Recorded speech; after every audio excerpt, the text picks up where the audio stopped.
इज़्ज़तों के लायक मेरे अतबाए कराम और मेरे मेहमान कराम, अस्सलामु अलैकुम व रहमतुल्लाहि व बरकातुहू। मोरू के मुतालिक मुझे स्टेज से कहा गया है, तो पहली बात मोरू के मुतालिक मैं बयान करता जाऊँ कि मोरू के और डिस्कू के मुतालिक पूरे का पूरा इलाज जो है मेरे अल्लाह और अल्लाह के रसूल सल्लल्लाहु अलैहि वसल्लम ने नमाज में रखा है।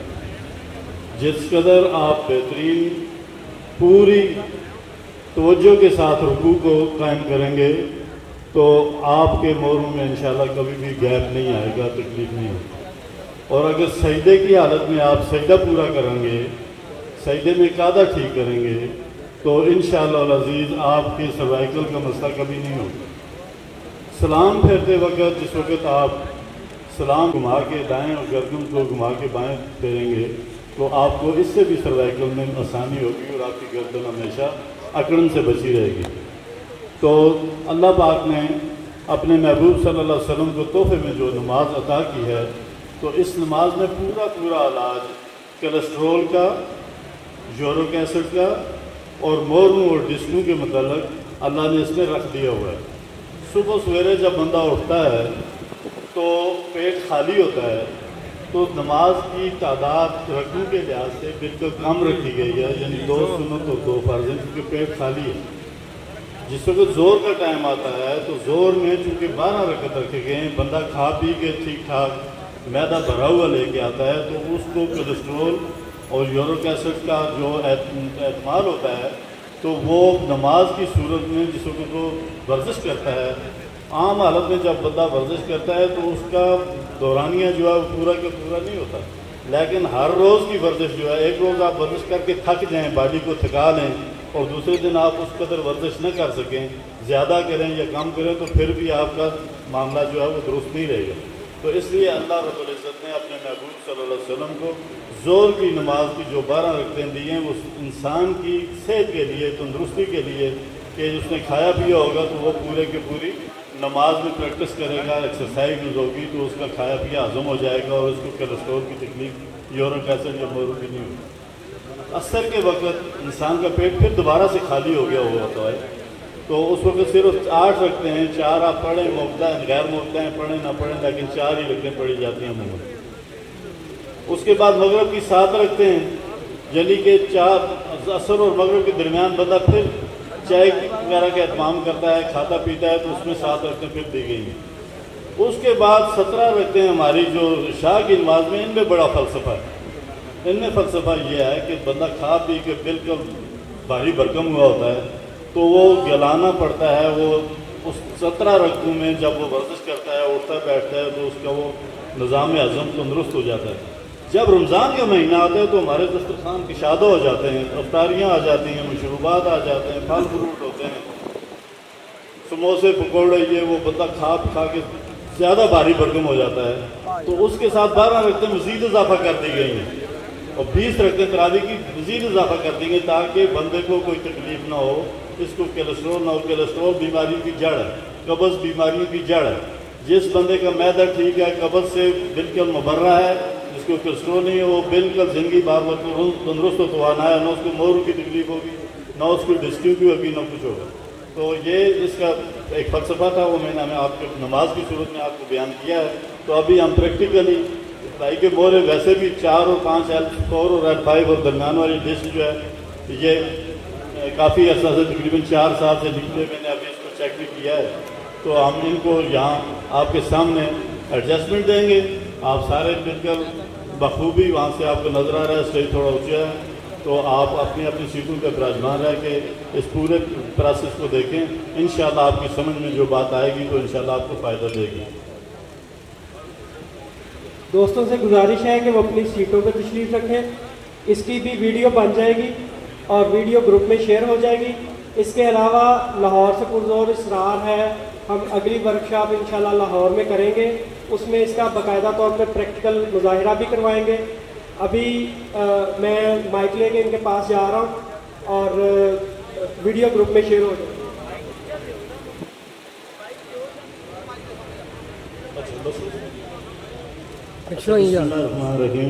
ये सर्वाइकल समेत टोटल 33 मोरे, इंसानी बॉडी में 33 मोरे होते हैं।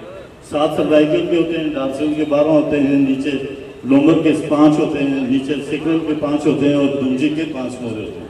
ये सारे मिलाएं तो 33 मोरे होते हैं, 33 मोरे। और इनके दरमियान हर 2 मोरों के दरमियान एक डिस्क होती है, जो डिस्क बिल्कुल एक बबल नुमा उसमें फ्लूड होता है। तो जिस वक्त मोरे निकलने पे आते हैं, बंदा हिस्स हरकत करता है, उठता बैठता है, वजन उठाता है या जंप करता है या गिरता है, तो जिस वक्त मोरा निकलने पे आता है तो डिस्क उसकी महफूज होती है, डिस्क उस मोरे को निकलने से बचाती है। लेकिन जब तो वो डिस्क उसको बचाने में जोर लगाती है, तो अगर मोरों के निकलने में या मोरों को तो संभलने में वो डिस्क कामयाब हो जाए तो ठीक, तो वरना डिस्क भी बह जाती है, उसका फ्लूइड जो निकल जाता है तो डिस्क नस के बैठ जाती है। जब डिस्क जो है वो नस पे बैठती है तो इसको अर्कन नसा की तकलीफ शुरू हो जाती है। फिर अर्कन नसा की बीमारी जो है, अर्कन नसा को लंगड़ी के दर्द भी कहते हैं, अर्कन नसा भी कहते हैं। जब वो बिल्कुल पीक में चले जाए तो यही छठी का भी यही होता है, यानी कि खून की नालियां बंद होने को छठी का या अर्कन नसा या लंगड़ी का दर्द कहते हैं। ये शरीर से होती हुई फिर पिंडली से होती हुई पाँव तक, पाँव से फिर पोरों तक, यानी उंगलियों के पोटों तक ले जाती है। जहाँ से ये रग बंद हो जाती है, खून ले जाने वाली और ले आने वाली, वापस आने वाली दोनों नसें जो बंद हो जाती हैं, इसको कहते हैं लंगड़ी का दर्द, अर्कन नसा या छठी का। तो अब हम इसको देखने जा रहे हैं कि इस भाई को मसला क्या है। तो मैंने इनको चेक किया अभी, तो इनको L4 और L5 में प्रॉब्लम है और दरमियानी डिस्क भी इनकी जो है वो निकल गई है, डिस्क बह गई है। बह जाना कहते हैं कि उसके अंदर से जो फ्लूइड है वो निकल गया, वो बिल्कुल प्रॉपर्टी बन गई है।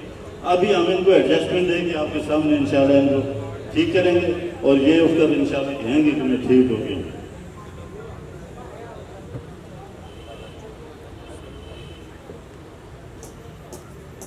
पहले हम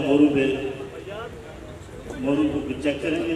चेक करने के बाद हम इनको देखेंगे कि दाएं ज़्यादा है या बाएं ज़्यादा है, या ऊपर नीचे एक दूसरे में फंसे हुए, या तो मोरा फंसता है या मोरा खुलता है।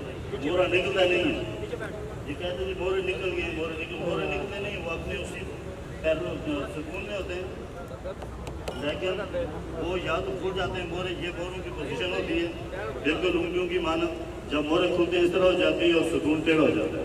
जिस वक्त आप MRI देखते हैं या एक्सरे देखते हैं तो आपने देखा होगा सुकून टेढ़ा हो जाता है, तो मोरे खुल के इस तरह हो जाते हैं।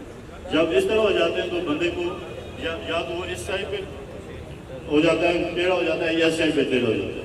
हमारे पास जिस वक्त भी मरीज आते हैं तो वो डॉक्टरों से होकर वो बिल्कुल थक हार गया, जब वो MRI करवा के 9,000 रुपये 10,000 रुपये MRI पे लग जाता है और वो मरीज को कोई फायदा नहीं होता एक पैसे का। वो डॉक्टर साहिबान को पता चलता है कि इसके मोरे निकले या इसको क्या हो। हम उसकी नब्ज देख के और हम उसकी बॉडी स्ट्रक्चर देख के हम बता देते हैं कि आपका कौन सा मोरा निकला हुआ है, कौन सा मोरा खुला हुआ है, कौन सा मोरा डैमेज है या बैठा हुआ है। अभी भाई साहब के जो है L4 और L5 का प्रॉब्लम है, अभी हम इसको दबा के हम चेक कर लेंगे, इसकी दाएं बाएं हरकत को, इस हरकत को देख के फिर इसका हम पूरा सुकून चेक करेंगे, जिसमें गाड़ी की लाइन में। तो अभी हम मैं आपको बताता हूँ, आपके सामने ये कवरेज जरूरी है इससे।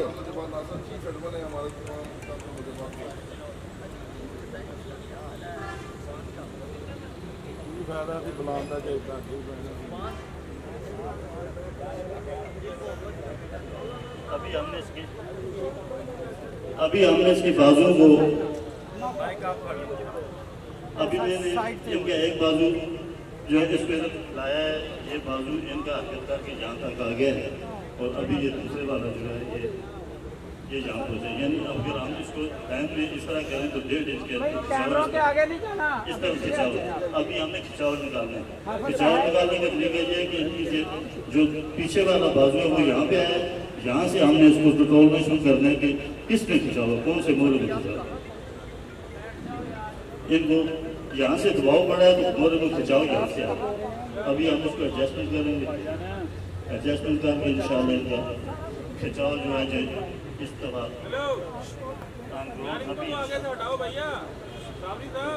सर आप लोग जरा पीछे हट जाएं, ये कैमरा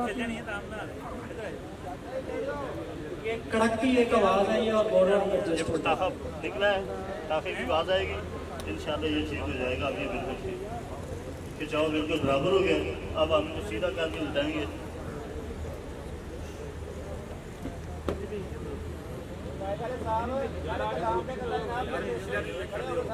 ये बात जो है ये याद रखने की है कि हर मोरे के साथ दोनों साइडों के पट्टे चलते हैं। दरमियान में रीढ़ की हड्डी है, रीढ़ की हड्डी के ऊपर पट्टे चलते हैं, साइड में से चलते हैं, पीछे राम मोरे चलते हैं, स्पैनल गार्ड। सारे बैठो यार, इधर आ रहे हैं, क्या कर रहे हैं? इधर बैठो जरा, इधर मेरा वीर भाई, इधर बैठो सारे, मेहरबानी बैठो बैठो मेरा वीर, नीचे बैठ जाओ,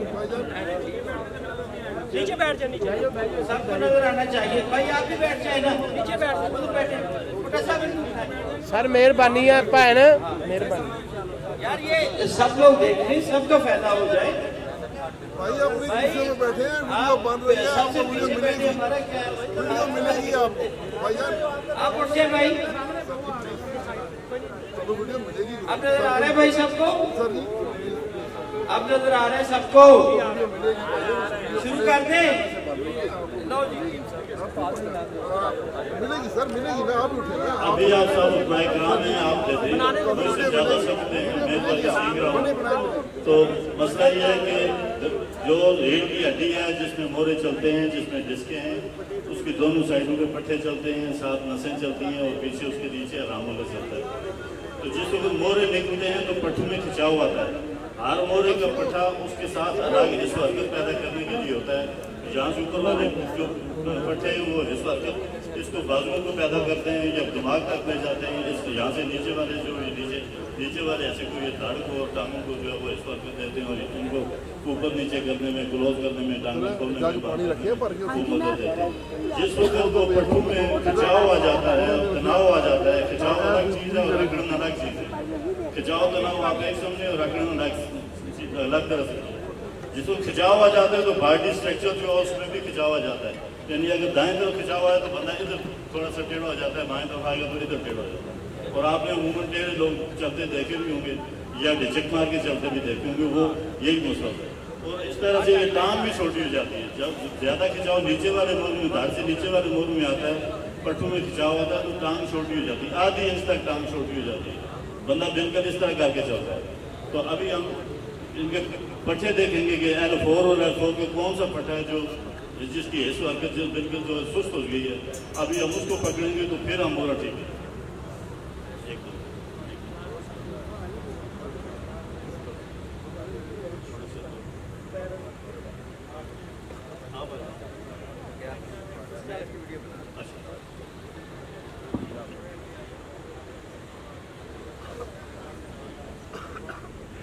ये अभी मैंने इनका पट्टा जो है वो L4 का मैंने पकड़ लिया हुआ है। अब हम इसको दबा चुके हैं, बस ठीक है, इसकी फड़क बंद हो गई है। अभी हम इनकी बॉडी को टर्न करेंगे।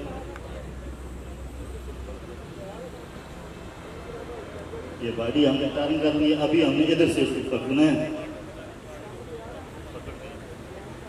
एक तरफ एक हाथ से मैंने इसके मोरे को देखना है, पहले एक साइड का देखेंगे, बाद में दूसरी साइड का देखेंगे।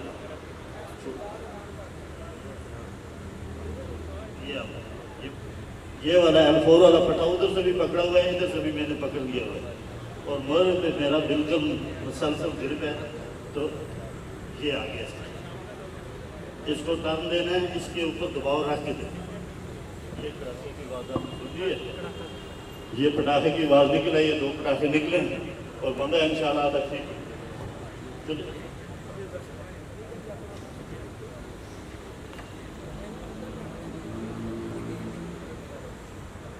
अभी हमने L4 वाले पट्टे को काबू में लेना है, L5 वाले को।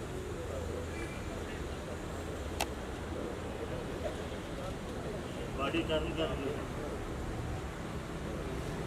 अभी मैंने L5 को पकड़ना है और इसके मोरे को दबाव देना है, पट्टे को दबाव देना है। पट्टा यहाँ से ऊपर के ऊपर आएगा तो मैंने इसको ऊपर से दबा दिया।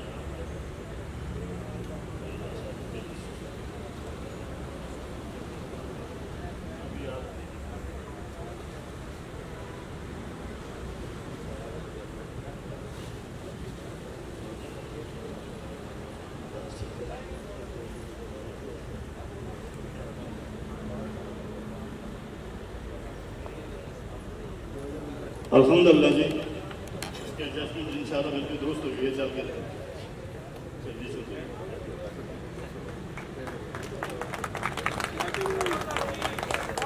अस्सलाम वालेकुम व रहमतुल्लाह। जज़ाकल्लाह जज़ाकल्लाह। इनका मैं नंबर आपको शेयर कर देता हूँ। 0312 9870 159 0312 9870 159।